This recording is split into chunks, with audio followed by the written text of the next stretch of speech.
Welcome in, listeners. It's time for another episode of the Slumpbuster Fantasy Football Podcast. On today's episode, we are joined by a special guest, James from the Bota Sports Podcast. On today's episode, James, Drew, and I break down if this is the perfect sell now time for Jalen Hurts and dynasty, what you can expect from Johson and Khalil Herbert with the returns of David Montgomery and Nick Chubb, and who is Aaron Rodgers going to be throwing to on Thursday night. But before we get to that, folks, let's give a shout out to our partners. Caveman Coffee Co. Caveman is a fantastic single source, single origin goodness from a company with impeccable taste and ethics. The people behind it are beautiful souls, and the coffee is delicious fuel for the never-ending quest to do better, be better, love harder, and enjoy deeper. Guys, I tell you, their Nitro Cold Brew is the perfect blend of energy and refreshment in the morning. Great way to start the day. But why stop there? They have their Mammoth blends, which I highly encourage you getting. They have their hibiscus teas, which are delicious. And guys, if you use our promo code SLUMP, you get 15% off your next purchase of any of these fantastic products. cavemancoffeeco.com, promo code SLUMP. Guys, don't be a chump. Use promo code SLUMP and get yourself a case today. All right, y'all. It's time for the episode. Juju Talk Sports, Bota Sports, Andrew Hagenbaugh. Let's get it. Let's bust a slump and let's enjoy.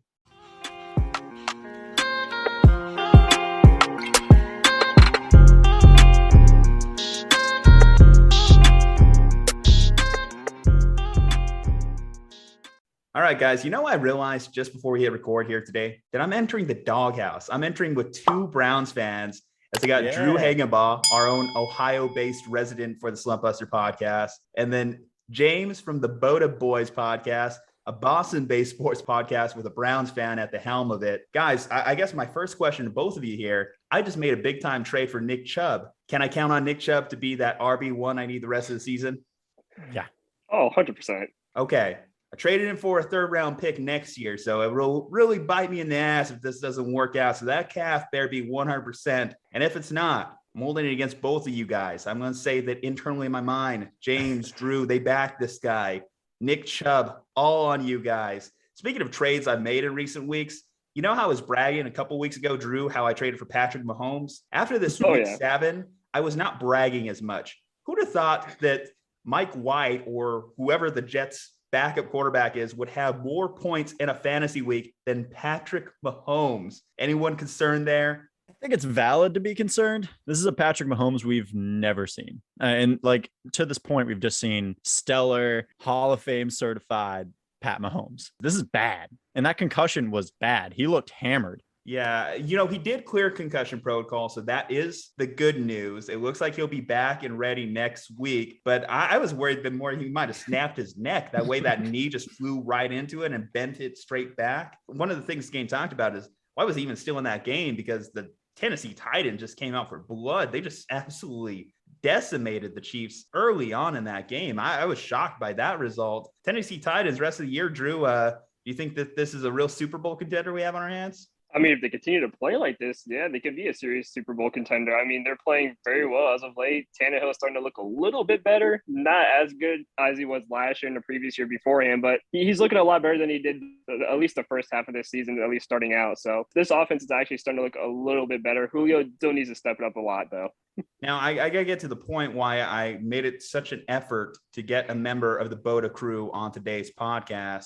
We're going streaking, boys. Slumpbuster podcast, 3 straight wins. What up, Bota? 5-1 heading into it. What about that week? You guys didn't even crack 100. What happened? You want to do a little bit of Monday morning press conference here? There was definitely a miscommunication between Zach and I. I looked at it today and I was like, oh my God, there were so many zeros, so many bye weeks that we did not get Justin. I thought he was going to do it. I think he thought I was going to do it, and neither of us did it. So honestly, just bad management on that part. I'll take the responsibility for that one. Yeah, just shit the bed, I guess is the best way to just put it all together. Okay, just managing like Matt Nagy for a week. Drew, he's definitely the anti-Matt Nagy guy, but hopefully you bounce back. It's been a very competitive caster league so far to this point. Obviously, you guys are up there. McConnell's up there. Drew, I saw you had a tough one with McConnell there. Any Monday morning quarterback there for your matchup against McConnell as you came up just a little bit short against the Roto Bros? Listen, I'm doing my best, man. Like I'm trying to run this team deep, but no, like we had Baker who was out like very last minute. We couldn't sneak in another quarterback at the very last second, so that really killed us having no secondary quarterback. And I believe the Baltimore Ravens, we had their defense, and they also put up a dud. So we had 2 straight zeros on the board, and that didn't help us whatsoever. You could have started Mike White, man. I'm telling you, set like 7 points right there. Passing touchdown late in garbage time. But yeah, okay, let's do this. Before we get officially into the quarterback position, as I do have 2 Browns fans here, give me a Price is Right on Baker Mayfield's next contract after Case Keenum got you guys the win on Thursday. Drew, you want to start with this one? I could start it on this one. So from what I've heard all around the news in Cleveland, the main price is around the mid 30 millions. And I'm perfectly okay with that. Like from what I've heard, maybe like a 4 or 5 year deal for maybe like 33, 34 million would set the tone for the next few years. James, what about you? Where are you at with him? Does he deserve a 30 million contract? I think so. I mean, there's obviously this level of we finally have a quarterback after having no stability at the position since Bernie Kosar. I have a hard time with that 35 number. I feel like a little bit lower. Like you said, I think 33 sounds accurate. I don't know how many years though. And that's the big question mark. I think you would lock him for at least another 2, go from there and try to get another deal done. I want to see more consistency. And especially with this year, you're going to see a little bit more of kind of what we saw earlier in his career, where he has this hard time getting over mental slumps or busting a slump, if you will. And I think having the shoulder injury and worrying if this next sack is going to be the sack that knocks him out, I don't think we can make a fair evaluation on him this year. I think you need at least another year, maybe 2, to make an evaluation. So I think you give him the contract, even franchise tag him next year, which I don't think we should do, but I think you got to at least pay him because he is a good quarterback and he's still a young quarterback. We're just also comparing him to people like Allen who had this crazy development, and like Murray who also had a crazy development, and Jackson who won a MVP. So it's hard to just realize that we have something good in a good young player who still needs some time to develop. I think us in kind of like the media space make a bigger deal of putting a quarterback on a franchise tag than others, because hell, if I'm a quarterback on a franchise tag, I'm with it. Give me that Kirk Cousins type style deal where I get 30 million, 60 million over a 2-year span. I think it's worth it if you're kind of like that middle tier quarterback like Baker is, where he's, am I good enough to be a Super Bowl MVP caliber quarterback? Maybe, maybe not. But you give me 60 million over 2 years, I think I could live with that. I think I could feed the kids with that kind of contract. Oh, yeah.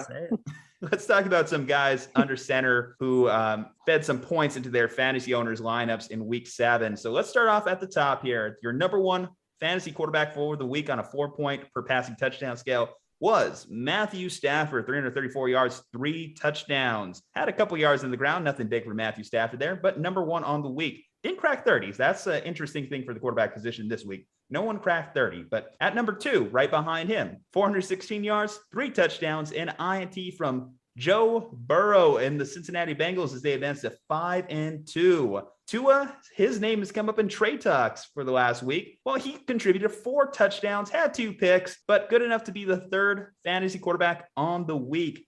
At 4, Aaron Rodgers, 274 yards, 3 touchdowns, taking advantage of that Washington football team defense. 5, Tom Brady continuing the MVP campaign. Didn't need the extra touchdowns, but decided, fuck the Bears. I own the Bears. Decided to have 211 yards, 4 touchdowns as they absolutely blew out the doors in Chicago there. Jalen Hurts, guy never leaves the top 12. The problem is, who knows how much longer he's going to be in that Philadelphia Eagles starting lineup, as real life quarterback status wise, Jalen Hurts struggling. Fantasy quarterback wise, Jalen Hurts dominating. 236 yards, 2 touchdowns, 61 yards on the ground. Your quarterback 6 on the week. Lamar, who is on bye week this week, should note the bye weeks. Lamar, 257 yards and a touchdown, 88 yards on the ground. Not a outstanding day, but the rushing production was good enough to keep him in the top 7. Mac Jones, speaking of blowouts, I mean, what the Patriots did to the Jets was just insane. 307 yards, 2 touchdowns for Mac Jones, best rookie quarterback on the year so far to this point. Kyler Murray, not an amazing day like you would have expected against the Houston Texans. 261 yards, 3 touchdowns, INT, only 10 yards on the ground. Did take a big hit So people were concerned about potentially an injury with him. Now keep an eye on that just because Kyler dealt with the injury last year and it ruined his fantasy production for the second half of 2020. Carson Wentz in a rainstorm in an atmospheric river that I had to deal with on Sunday Night Football. 150 yards, 2 touchdowns. Fumble loss, which you could have argued was an interception, would have been his second interception on the year. Looked like one of the worst turnovers in the NFL history, honestly. 23 yards on the ground, also had a rushing touchdown on a little read option keeper there. Taylor Heineke, mostly garbage time, 268 yards, a touchdown, interception, fumble loss, 95 yards on the ground. Wow, Taylor Heineke, 95 yards on the ground. What? Rushing quarterback Taylor Heineke. Guess I got to put that one in the notes there. And then Ryan Tannehill at 12, 270 yards, a touchdown, INT, 6 yards on the ground, and a rushing score. So that rounds out your top 12 for the week. I guess the first one we should really jump into here is going to be Tua. Now, Tua had a good week against the Jaguars, had a good week against the Falcons. This week is going against the Bills. Where does Tua rank to you guys this coming week? Let's start off with Drew here. For me, Tua, I mean, it depends on who they get, obviously, week by week, where you evaluate him, because he can definitely be one of those off and on type quarterbacks where he could have a very dominating week like he did against the Jags in this previous game, or he can have a very, very shocking week where he's like a QB 30. So it kind of depends on week by week who he plays, but who do they have actually next? They play the Bills next. So my thing is against the Bills, he's probably going to be towards like the mid-20 QB range, as I don't see him dominating against a good Bills defense. So at least that's my evaluation. James, Tua, fantasy relevant rest of the season? Rest of the season's a big question mark, especially being in a somewhat competitive AFC East. I will say I do like him against this Bills team more than you'd think. A little quick research on the side here shows that, I guess, the Bills are apparently horrible against slot wide receivers. So you could have a huge Jalen Waddle game again, where, like we saw, he just keeps feeding Jalen Waddle over and over and over again. Okay, let's talk about this guy, Jalen Hurts. So right now, he has been pretty much a locked-in quarterback 5 fantasy-wise for the entire season. Is this the sell now moment on Jalen Hurts dynasty-wise? I know you guys are definitely more involved in dynasty leagues, and this is about as good as he's going to get. You have to think that the Eagles are looking to upgrade that quarterback position. We've heard Deshaun Watson's name come up in the last week here. Jalen Hurts, sell now. Who wants to take it first? I'll go for this one. I think you have to. I think there's no confidence in him from the gun this year. They were already talking about trading, like off of a quarter of a season of this kid. They're talking about moving on from him onto Deshaun Watson, which is very clearly a big upgrade. And Jalen Hurts isn't bad, but he's not necessarily good. Like you said, he's great in fantasy. He's the king of garbage time, but I don't really see it. I think he's just going to end up bouncing around to a bunch of teams, never finding his true home, like a sad little puppy. And Eagles will eventually trade some of those fat picks they're going to get and get their quarterback. I'm 100% with James here. I mean, he's going to be that guy that's going to, bounce from team to team, be like that Ryan Fitzpatrick type player where he's not amazing, but, he is definitely one of those fantasy type quarterbacks that you would love to have because he just puts up such great point, like a good amount of points and stuff like that. But again, for the rest of the season, again, it's a big question mark for him. And, it depends on what the Eagles want to do, if they want to go for Deshaun Watson and use him and stuff like that. But for me personally, I think they push for Watson, and they're probably top 3 of being in the voting for him. So fantasy relevance, perfect. Other than that, not the greatest guy in the world. Seeing Mac Jones here in the top 10 has me thinking too, dynasty-wise. How would you rate the rookie quarterbacks moving forward? Like if you had to rank the top 5 guys, Trevor Lawrence, Zach Wilson, Mac Jones, Trey Lance, Justin Fields moving forward, how would you rank those guys against each other? James, I'll let you take this one up first. It's hard to say right now, or it's hard to say this right now, especially with, the question marks of who they've had under center, but I'm still taking Trey Lance as my QB1 through this. Fantasy football is built for a Trey Lance quarterback. I've heard many people use this term, but he's a cheat code. Like fantasy football was made for quarterbacks to be statues and throw, not to run. So a guy, if you're talking from a fantasy perspective, Trey Lance. From a real life perspective, it's probably Mac Jones and then Trey Lance. They kind of interchange depending on what you're talking about. Trevor Lawrence, I would still slot in at my 3. I have lost a lot of faith in Justin Fields, so I'll knock him 4. And then Zach Wilson slip and sliding right down off of that preseason high right to my 5. We're going real life. So for me, me, it would definitely be Mac Jones at number 1. And then number 2 would have to definitely be Trey Lance as well, because Trey Lance could definitely develop into something spectacular for the 49ers. Third, it's basically the same list as James. Third would be Trevor Lawrence. Matt Nagy's killed Justin Fields for me, even though I love them here at Ohio State. Unless they can change some kind of formula to actually make them work, it's not going to. So you definitely need to get a coach in there that knows how to play Justin Fields and gets a new system in there. And then obviously fifth is easily Zach Wilson. So, guys, I got to say, I appreciate you being so high on Trey Lance. I really need that kind of enthusiasm in my life. I need that positive energy with Trey Lance moving forward. Now, for the record, Jimmy Garoppolo has been named the starter this week against Chicago. So as far as current redraft leagues, Trey Lance's value is still on the lower end, but might still be worth rostering, particularly going into this week.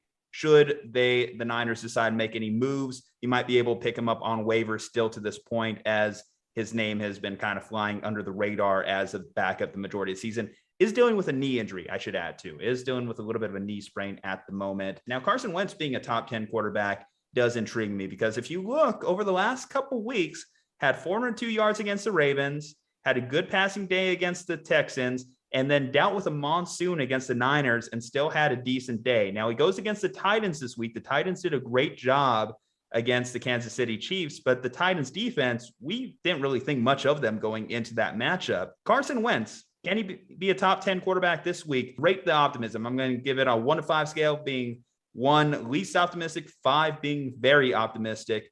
Drew, you take this one up. I'm probably going to go middle of the road here, probably say like a 2.5 towards a 3. Carson Wentz is just kind of in and out for me as a player. He could put up some great numbers. I mean, we obviously seen that in his Philly days where he could be that stellar MVP type kind of guy. But then I just think his injuries just really knocked him down. And to my knowledge, you don't have Quentin Nelson right now in your offensive line. He's out injured. And, that's really a huge blow to him. And, you figured you go to a team like Indianapolis, who definitely always has one of the best offensive lines in football, that could protect a guy like Carson Wentz to, you can get him back to that kind of MVP type caliber player. For him being top 10, he's been probably bouncing in and out of the top 10, but for this coming week, I'd probably put him just outside of the top 10, or at least outside the top 12. So 5 was the most optimistic? 5 very optimistic for a finish in the top 10 against the Titans. I got to go on the low end. I'm going to give it like a 2. I feel like they have something very special in Michael Pittman, but you can only do so much with that. And I think if you limit him, the receivers around him aren't stellar. They have a lot of potential, but they aren't great. So it really just goes right back to let's pound the rock with Jonathan Taylor and just keep running through it. And that should just be their game plan, is build off of him and keep going. So I'm going to say no. I'm going to go with the 2 on confidence that he finishes back in the top 10. I think it's a run game. Okay. The last big quarterback storyline coming out of the weekend. So Sam Darnold benched. This contrary to our podcast a couple weeks ago, where we were saying, oh man, look at Sam Darnold. He's over here in the top 10. He's consistently in the top 10 as a fantasy quarterback. Well, he's on the bench. So that's going to be a little bit harder. I don't know if the Panthers will stick with PJ Tucker. It'd be fun if they did, or PJ Walker. I don't know if they'll stick with him, but it'd be fun for me, as after all, the Houston Roughnecks were my XFL team of choice that year. That 4-game stretch of PJ Walker was dynamic. So not as dynamic as he was coming into the game. He had a pretty bad stretch. In fact, the Panthers are just the NFC version of the Broncos, as it turned out. Let's talk about this. Deshaun Watson. Now the Panthers are suddenly involved in it. Which is the most exciting destination for Deshaun to end up? With the Eagles, with the Panthers, or with the Dolphins? That's a tough one, man. That's a very difficult one. We ask the tough questions here. That is my charge as host here. Yeah, no kidding. I want to say the Eagles, right? Like my gut tells me the Eagles, because they have those picks next year, potentially. Like, what was it, 2 in the first round are locked and 1 is right now a second round pick, but they're going to have to hemorrhage some of those picks to get Watson there. I think it's Carolina, because I think he automatically elevates Carolina to being a contender again. I mean, offensive weapon wise are there. Defense, they have a young defense. If you put Watson in that, within the next 2 years, they're making a deep playoff push. I mean, you give him 2 instant impact weapons there with DJ Moore and Robbie Anderson.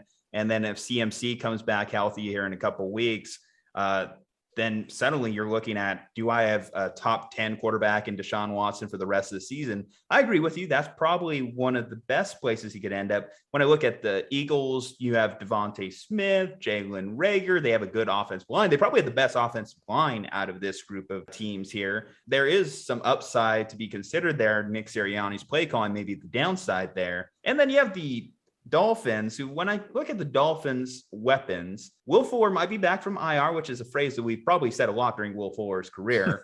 You have Devontae Parker, Jalen Waddle's really coming on strong. Mike Gesicki has really come on strong at the tight end position here. Still, the running game has its questions. And then you go defensive head coach with Brian Flores. Their offensive play calling is a little weird. I think I like the Panthers the best out of that mix too. The more I kind of like talk about it, just kind of like the coaching situations. I like Matt Rule, particularly more as a head coach. And then Joe Brady, I think, can do some good things, easing Deshaun into the season, especially mid-season where this trade would occur.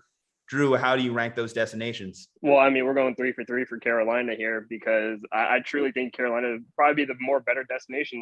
Like you guys said, better weapons. I mean, you got a better receiving core than probably of the other two. Obviously, Christian McCaffrey, one of the better running backs in the NFL when he can play, is very, very talented as a pass catching back because obviously his 1,000-yard receiving, 1,000-yard rushing season that he had. So I think the coaching's better there as well.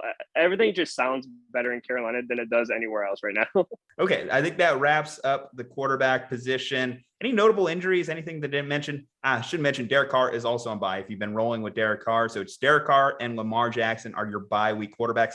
Here's one for you guys. Top streamer. Would you rather have Geno Smith against the Jaguars or Trevor Lawrence against the Seahawks? Pass. just a no. Okay, fair enough. I think my personal pick, I would go Trevor Lawrence in that one, just out of the two. Just trusting Geno Smith in my lineup would be a little bit harder of a pill to swallow there. Let's talk about running backs. Let's start off with the number one running back for the week, a guy I am very thankful for, as coming into my matchup, I was down about 25 points, and he provided me about 28 points. Alvin Kamara, 20 attempts for 51 yards, and not much on the ground there. 11 targets, though, 10 receptions, 128 yards, and a touchdown. Far and away, New Orleans' best receiving threat right now that Michael Thomas is not currently in the lineup. Keep an eye out for Michael Thomas here in a couple of weeks. DeAndre Swift, number 2 on the week. 13 attempts, 48 yards. Similar to Kamara, had a better day receiving, though. 10 targets, 8 receptions, 96 yards, and a touchdown. Now, this is just a fun thing, so I'm just going to mention all these guys here in repetition. All the New England Patriots backs. Damian Harris, 3. Brandon Bolden, 5. J.J. Taylor at 13. All of these guys had top 13 fantasy days against the New York Jets. Starting first with Damian Harris, 106 yards, 2 touchdowns, 2 receptions, 7 yards. Brandon Bolden, your 5th ranked, 6 receptions, 79 yards, and a touchdown. And then, again, we don't normally mention the 13th rank, but going just outside that, J.J. Taylor had 21 yards, 2 touchdowns, and 5 yards receiving. Just, you talk about just dominance against the Jets. I didn't think the Patriots had a 50 burger in them, but all 3 of these guys, we'll get back to just New England backfield. I think that's something to talk about there. Let's talk about your boy, D'Ernest Johnson. Obviously, I hope I don't see too much D'Ernest because I'm hoping for more Nick Chubb, but D'Ernest had 146 yards and a touchdown in his first start of the season there. Also added about 22 yards through the air. So just a great performance against the Broncos, who were top 8 rushing defense. Good on D'Ernest. It just shows that Browns backfield, anyone could go in there. Anyone could run with them. Stefanski, Shanahan scheme. It's good for running backs. Elijah Mitchell, number 6 running back on the week. So Shanahan's system being good for running backs. 170 yards and a touchdown. Disappointed in this performance because it should have been a lot more. He had about 90 rushing yards in the first half and then petered out at 107 yards. With an identical stat line in that game, Jonathan Taylor, 18 attempts, 107 yards, and a touchdown. Did have a fumble in there, but so slightly lower than Mitchell there. But Jonathan Taylor, Elijah Mitchell, both performing on Sunday night. Leonard Fournette, 81 yards, a touchdown, 2 receptions, 9 yards. Leonard Fournette has really come on strong in the recent weeks. Absolute locked and loaded running back 1 moving forward. Khalil Herbert. Now, this is an interesting story, especially when David Montgomery comes back. Khalil Herbert, 100 yards, 5 receptions, 33 yards. Did it against the number 1 rush defense in Tampa Bay. So the Bears backfield is no joke. Myles Gaskin, I hate this man. I really do. I hate this guy. Don't even get me started. 15 attempts, 67 yards, 4 receptions, 10 yards, and a touchdown. So basically, he has top 10 fantasy weeks when no one starts him. That's the key. No one starts Myles Gaskin, and that's when he's going to go off. When he is in your starting lineup, expect 5 carries for 5 yards. That's about what it's been for Myles Gaskin all year. This is a shock just because he's not number one finally for a week. Derrick Henry, 86 yards on the ground and a passing touchdown. Derrick Henry just doing it all at this point. Kenyon Drake rounding out your top 12, 69 yards and a touchdown. Raiders are running pretty well with currently John Gruden gone. Josh Jacobs actually finished as running back 14 also on the week, really doing a good day on the Philadelphia Eagles there. Let's start with the New England backfield. Let's talk there. I'm going to expect some good information here coming out of the New England area code here.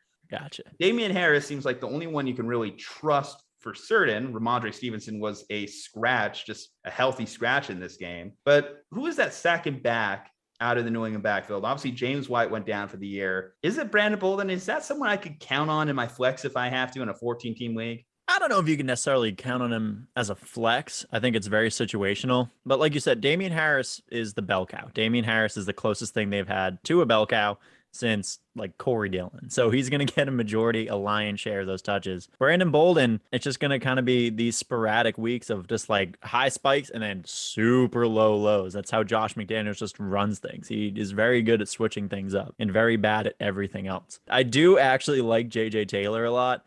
I think he's really shifty. I think he has unbelievable like agility side to side. But him and Bolden have some really bad fumble issues. So you could see either one of them swapped out. I honestly, also on the same note, don't know what's going on with Ramondre Stevenson. I was very excited for him to go to the Patriots, actually, for my boys. And I don't know what these healthy scratches are about. I don't know if there's some issues with him and Belichick, but no one knows. I think it just all comes back to just Patriots fuckery with their backfield, because when you just think about the situation for many a years, the fact that Brandon Bolden still exists in the NFL to this point is pure Belichick at his peakness. Because, I mean, Brandon Bolden's just been stealing touchdowns from fantasy owners for years. Now he's at least really a fantasy option, which is the crazy part. That's, I think, the first time in his career he's been a legitimate fantasy option. Most of the time, he's just in there just to ruin fantasy owners' days. You know, I'd consider him. I'd at least have him on bench because at least he seems to have a role in the passing game. And if he could take on just a bit of that James White type role, I like that. I just need some touches because we know how beat up the running back position has been throughout the season. I know personally, I've had to pick up Brandon Bolden in a couple of weeks. It just, if your running backs get beat up like running back position has been this year, you just got to have to deal with it. Let's go to your guy's boy here, Dearness, though. Let's talk about him. What type of role do you think the Browns will have for him? Is he really just going to go back to just being nothing on the Browns bench? Because, I mean, clearly he's shown that he's got a little bit in the tank there. You know, you figure Kareem Hunt's going to be out a couple more weeks. Nick Chubb's probably coming back this week. What do you think that share is going to be in touches between the both of them? I mean, for me at least, so from what I've heard, at least here in Cleveland by all the reports and stuff, Nick Chubb is practicing tomorrow for sure. And they're going to see how he's going to go. So if he can go all for the rest of the week, then he's a go for Sunday. I think you're going to see kind of an even split between like what they do usually with Nick Chubb and Kareem Hunt. But I think you're going to see even more of an even split because I know they give a little bit more to whoever is doing the best that day. I can see more maybe going to Dearness Johnson because I think they want to try and settle in Nick Chubb a little bit and get him back into the field. So I think Dearness might get a few more of the carries and a little bit more of the workload. But if Nick Chubb can actually just go out there and just be himself and stuff like that, then obviously Nick Chubb is going to be the go-to guy, especially for you, Juju, who just picked him up. I would still start him no matter what because he is a dominating kind of player. Even with a few touches, he can still get 100 yards. I mean, that's just who he is. But I can still see Dearness Johnson getting quite a bit like he did this past week. So I can see some Dearness Johnson in the future starting, maybe a flex spot for Dearness here. James? Yeah, I think Drew's right. I could see about like a 60-40 in favor of Johnson. In favor of Johnson? Man. Yeah. I think Johnson. In favor of Johnson. I think they're gonna Wow. I think they're gonna ease Chubb in. I don't think they're gonna go crazy. Okay. I see what you're saying. Oh, that didn't feel good to say. That didn't feel right. Ease Chubb in, right? Yeah. Phrasing.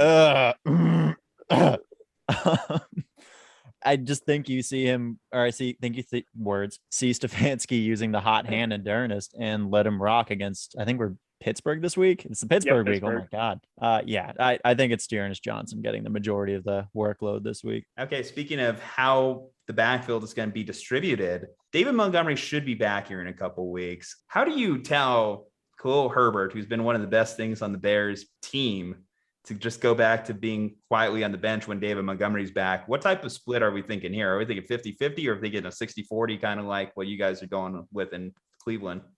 I got to go a little bit deeper. I think it'll be like a 70-30 for Montgomery. I think you'll see him used a lot. I think you'll see Herbert used a lot more in the passing game. But if you have a guy like Montgomery, like you got to use him. You got to just rock with him because that's kind of what the back he is. He's just going to crush through. He can also be used in the receiving game. I'm not negating that in any way. But you do have something very special in Khalil Herbert. Okay, I need you to rant here. I need you to rage. We're going to talk Myles Gaskin here. What do we do with this man? They go against Buffalo next week. Are you starting him? I don't know. I don't know, Juju. Malcolm Brown is hurt too. I should add. Malcolm Brown is hurt, so that helps. Sure, you would assume, but then like out of nowhere, Ahmed is going to come out and have like a 20-point performance. So who knows? Who knows what they're going to do with Myles Gaskin? Because I drafted him being like, oh, this is going to be like a good situation for him. Like he's going to have a great year. Nothing but dookie and heartbreak. Okay, let's see here. What's another situation to talk about? Miles Sanders. The Miles together have just been ruining fantasy seasons all around. Miles Sanders is going to be week to week with a low end ankle sprain. So at least not a high ankle sprain. I guess there's that. But I mean, the question was, were you able to start Miles Sanders and get any fantasy production with him anyway? Drew, in this backfield, who do you like more, Kenneth Gainwell or Boston Scott? I mean, personally, I have Kenneth Gainwell in my dynasty league, and I would like to see more of Kenneth Gainwell. I didn't think he had too bad of a performance. Obviously, he was split time with Boston Scott and Boston. They both had a touchdown. Jeez, I can't speak words either. They both had a touchdown apiece. So honestly, again, this is probably going to be more of an even split between the two, I believe, depending on how Philly likes to run things. Obviously, you got to think Jalen Hurts is going to get some of these carries as well. But for me personally, I do like Gainwell a little bit more. I feel like he's more of like a punch you in the mouth type running back, like a Nick Chubb, like Derrick Henry, and like a lot of these big guys like David Montgomery. So I do kind of like Kenneth Gainwell just a little bit better than Boston Scott. And I guess closing out these committees here, closing out running backs pretty much. Alex Collins, where do you rank him moving forward, as it looks like we're going to be out Chris Carson's a couple more weeks, and this offense for Seattle looked anemic in their, Geno Smith performance on Monday night? I'm pushing Alex Collins down. I'm going to be honest with you. I mean, I think this Chris Carson injury is a lot more serious than they're letting on. He's a running back and it's a neck injury. Yeah. Like you're not going to rush him back into that. That being said, he obviously got the usage. He got the attempts. I don't know what Rashad Penny was doing out there. Multiple times I saw him do that whole run 12 yards to only gain 5. I do love their second-year player, DJ Dallas, who they have sitting there. I wrote a thing about him last year, thinking he was a good dynasty stash. Hasn't had any opportunity to show up and play. I would put him deep down my list, though. I'm not even rostering Alex Collins. Let's move into wide receivers then, gentlemen. Let's start off at the top with your number one wide receiver on the year, your number one wide receiver on the week, Mr. Cooper Kupp, 13 targets, 10 receptions, 156 yards, and 2 touchdowns. Just continually going to those breakfasts with Matthew Stafford, and it is paying off for Cooper Kupp. Jamar Chase at wide receiver 2. This guy, talk about rookie explosion season. Jamar Chase has just been on fire. Set an all-time mark for rookie receiving yards through the first 7 games in his career. 10 targets, 8 receptions, 201 yards, and a touchdown against the Baltimore Ravens. Mike Evans, 10 targets, 6 receptions, 176 yards, and 3 touchdowns. I hope you didn't have to go against him this week. I think the Bears would agree with you. Mike Evans had a huge performance. AJ Brown is back, I think. At least it looks like he's back. 8 receptions, 133 yards, and a touchdown. AJ Brown's starting to really come into his own, coming off that hamstring injury, the offseason surgeries, taking advantage of Julio being a little bit worse for the wear. AJ Brown is having a rebound performance. Terry McLaurin at wide receiver 5, 7 receptions, 122 yards, and a touchdown. Now, I was seeing some news that Ryan Fitzpatrick could be coming back at some point. If so, I think that might be a benefit to Terry McLaurin. So keep an eye on that, the Washington quarterback situation. Hell, who knows? They might want to put their name into that Deshaun Watson sweepstakes. Chris Godwin at 6, 11 targets, 8 receptions, 111 yards, and a touchdown. So 2 Tampa Bay wide receivers within your top 6, taking advantage of the fact that Antonio Brown and Rob Gronkowski were both out this week. Michael Pittman at 7, 4 receptions, 105 yards, and a big touchdown at the end against the San Francisco 49ers on Sunday night. Right behind him, Deebo Samuel, 7 receptions, 100 yards, and a touchdown. Deebo did lose a fumble in this game, but Deebo is taking up about 44% of 49ers targets this year. So talk about a target share you love. At 9, this one personally affected one of our members of the Slumpbuster group chat, Eris Blakeney. DK Metcalf, 2 receptions, 96 yards, and a touchdown. A very humble day, but one that was good enough to win a fantasy week there. Davante Adams, 6 receptions, 76 yards, and a touchdown. Marquise Brown, 5 receptions, 80 yards, and a touchdown. And DeAndre Hopkins rounding it out. Revenge game against the Houston Texans, 7 receptions, 53 yards, and a touchdown. The first storyline I think to talk about is going to be Davante Adams probably not going to play on Thursday Night Football. Lazard is not going to play on Thursday Night Football. Who is going to be the main beneficiary in this Green Bay Packers offense? I mean, he has to throw it to someone. Is this where Robert Tonyan just has a all-world 200-yard type game? Who's going to step up? Randall Cobb? Is that the only guy that you can start this week? Think so, honestly. I mean, I'm looking right now to see if Valdez-Scantling is back, but I think he is still out. He's still on IR. I know that for a fact. So really, I think it's just like Randall Cobb. Equanimous St. Brown, I think, is still on that team.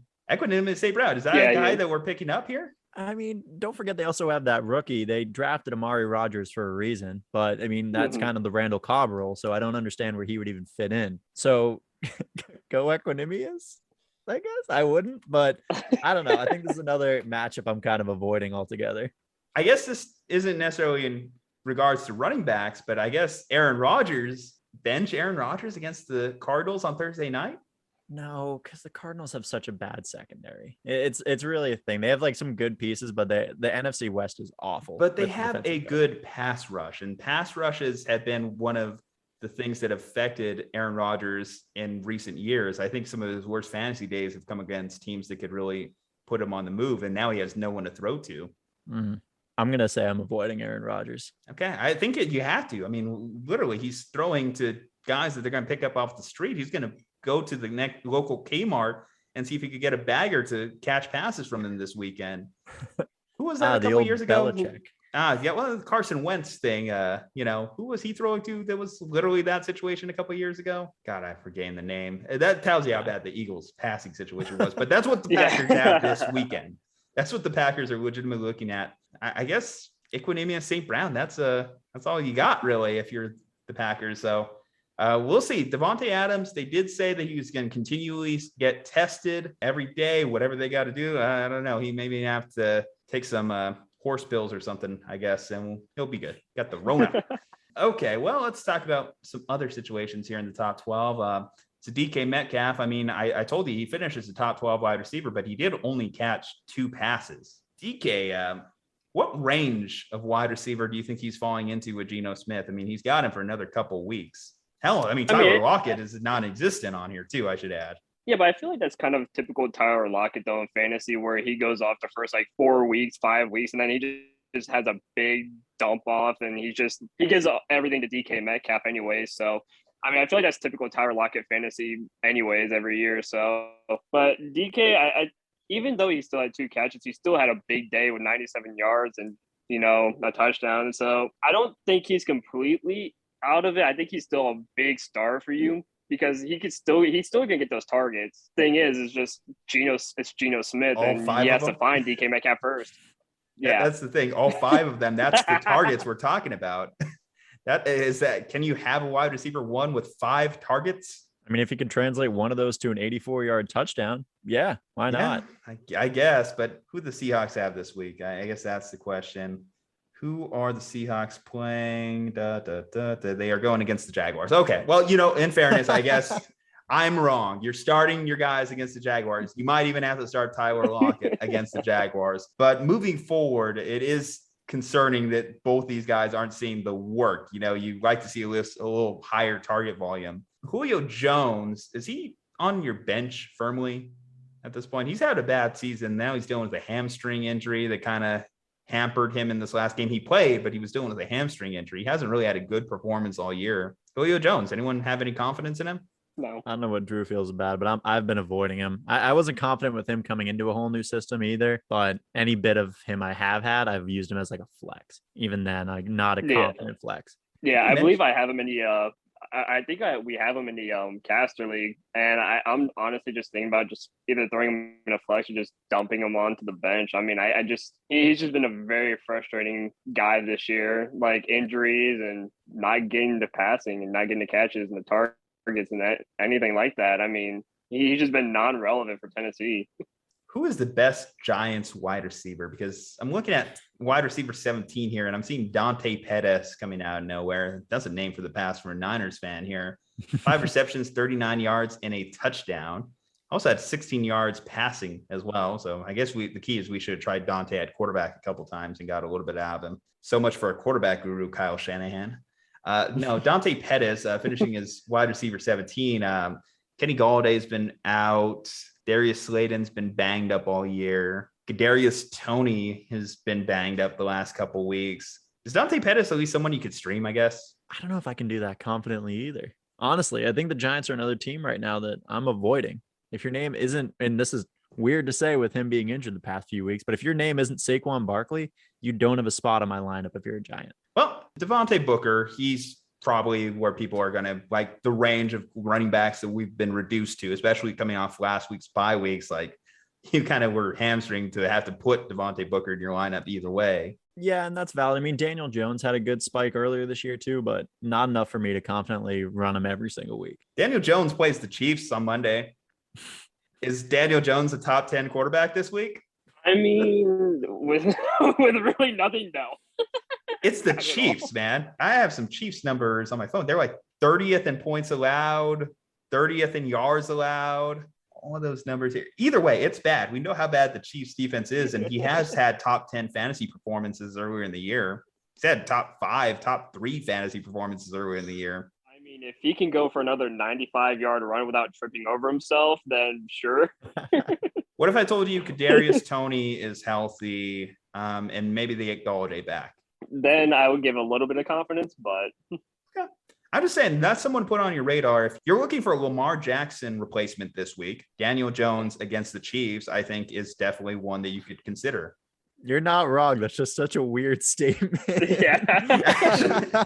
Right? Actually, hey, Lamar Jackson versus Vanilla Vic. Give me Vanilla Vic any day against the Chiefs. I should mind you. Any day that involves Vanilla Vic facing the Chiefs. That's the caveat there. Khalif Raymond, what about him? Wide receiver 1 for the Lions. Is that a guy that's a wide receiver 2 to 3 of the rest of the year? Finished as wide receiver 14 on the week. I know. I don't know about rest of the year. They've rotated through so many names. Like we saw Quintez Cephas, which has such an interesting name. Start off the year as kind of the hot hand. And then, Hawk had his run as being like the lead pass catcher. And then once again, I think the only reliable piece is DeAndre Swift. Go back to the running backs, the receiving backs. I'm happy to play him, but that's like a matchup based, like you said, like streaming. Are we benching or cutting Tyler Boyd with Higgins back? I think so, honestly. You think so? What? I just think so. Refuse to answer said question. I mean, I think that if you're not in a deeper league, let's say you're in a 10-team league, he's a cut. If you're in a 14-team league, he's a bench. I think that's about where you are with Tyler Boyd because, I mean, as long as Higgins is out there, as long as Jamar Chase is out there, Boyd is just not getting any looks. And then you just have CJ Uzama just having performances out of nowhere. Yeah. And then you're getting a lot of wide receivers back. We had a lot of wide receivers on that week 7 bye that kind of made people a little desperate at that position. So yeah, I think it's just hard to have Tyler Boyd in your lineup at this point when he's getting like 3 targets. We said it, we've talked about this guy a lot. If you haven't already, cut Allen Robinson. There is just no need to keep doing that to yourself at this point. I think he's like, I don't know. Where did he finish? He's not even my top 50 here, Allen Robinson this week. He's been like outside the top 50 for multiple weeks out this year, outside the top 60, outside the top 80. Yeah, Allen Robinson, just cut him because you don't know when that blow-up performance is going to be. If you have the ability to predict that, then you might as well just get your job as a prophet moving forward on like network television. That's your best case scenario when it comes to predicting Allen Robinson. We'll see how that affects him coming on a contract year. I guess another Browns question here. Jarvis Landry rest of the season. Where's your confidence meter in him? Because I think Odell Beckham Jr., cut him too. Yeah, you can confidently cut OBJ. I'll take the lead on this one and pass it over to Drew, but I don't know what is going on with Jarvis. This is a dude who played most of his career. Like, I think until last year, he didn't miss a game, like even through Miami, and then got like in close contact with COVID. And now I don't even know because he started off with that injury, comes back, hurts his shoulder. I'm not super confident in Jarvis for the long term. I do think they have pieces I like. Obviously, my big one I've been touting is Donovan Peoples-Jones, but I would say just keep him on your bench, use him as a stream if you need, but just mind those injuries because that is tough. Yeah, I 100% agree. I think with injuries concerning, definitely you could keep him on their bench, just kind of stream him to see how week by week he goes. Like James said, I mean, you got Peoples-Jones. I mean, you got Rashard Higgins, who's solid enough. Again, you still have, your tight ends. You still have Austin Hooper, David Njoku, Harrison Bryant. All three are very good tight ends. So, I mean, there's some receiving options there that you can use in your flex for an extra kind of like tight end flex or whatever you would need. But other than that, I mean,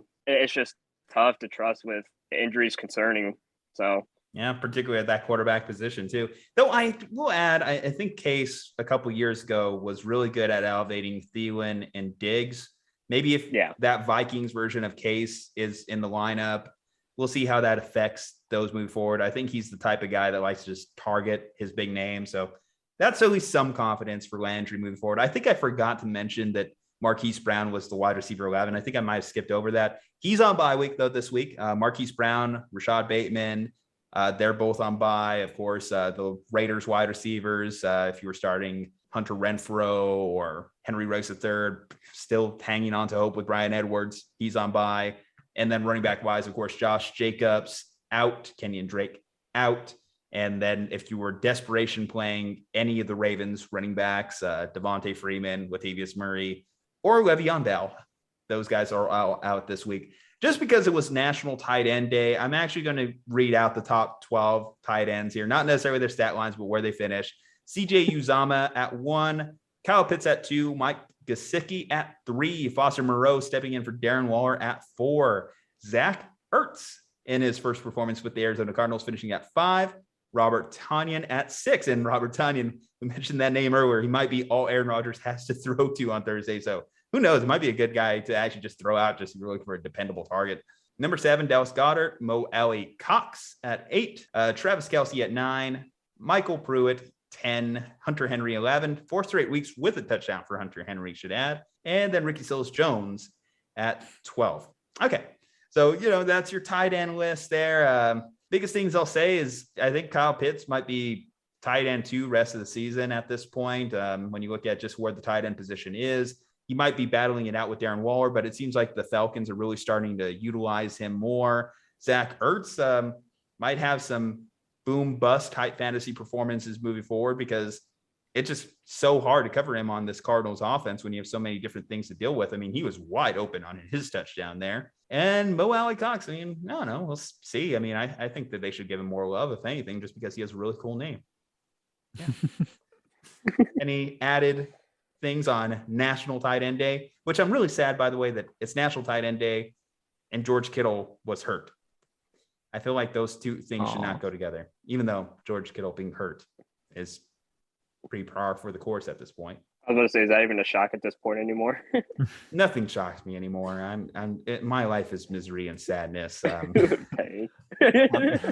On that note, it's good to see that they're finally using Kyle Pitts like he's supposed to, like a true like X receiver instead of a tight end. Like he's closer to Julio Jones than he is to Hayden Hurst. Mike Gesicki, Mike Gesicki might battle him out for wide receiver or tight end too as well. I mean, Mike Gesicki's got like 8+ targets over the next few weeks. I kind of wonder how that would go if Deshaun was out. If Deshaun actually uses tight ends, I don't know. Be okay. We'll see. I mean, that whole situation is that.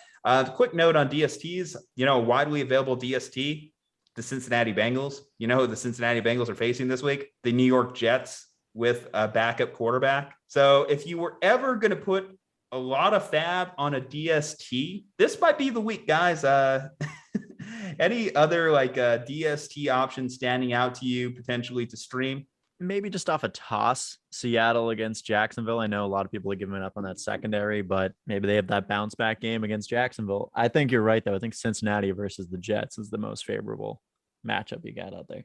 You're obviously, you can't pick up the Rams to go against the Texans. I don't know, maybe the Lions against the Eagles. I mean, the Eagles still so many late points, but the Eagles have looked so bad recently too. And the Lions at least are, they're a scrappy team. Respect to the Lions. I really wanted them to win that one. And then Jared Goff reminded everyone why he was traded away from Matthew Stafford in the first place with that late pick. Kicker news, by the way, Will Lutz got marked out rest of the year. So if anyone was thinking, I'm going to go pick up Will Lutz later in the season, out for the rest of the season. So quick note there. All right. Well, I guess that does it, gentlemen. James, thank you for joining us. I know coming in a day of mourning after your humiliating defeat at the hands of the Slumpbuster team here takes a big man there. So James, we appreciate you. Go ahead and plug away, sir. But let us know what you're working on. Pain, pure pain, agony. No, yeah. Thank you for having us on. It's always a pleasure to come on here. You can find us and me everywhere at Bota Sports, BOTA Sports. You can find all of our podcasts that way too by searching on any platform. We're on TikTok. We're doing YouTube content now somewhat, and just anywhere social media exists, we're Bota Sports. We're there. All right. This week you have a bounce back coming. You guys got Warzone Sports Network. Drew, you got Burst Your Bubble. I got McConnell. We're coming for you, Roto Bros. We got you. All right. Drew Hagenbaugh, Juji Sports. James, really hard to pronounce last name. James from Bota. Check him out.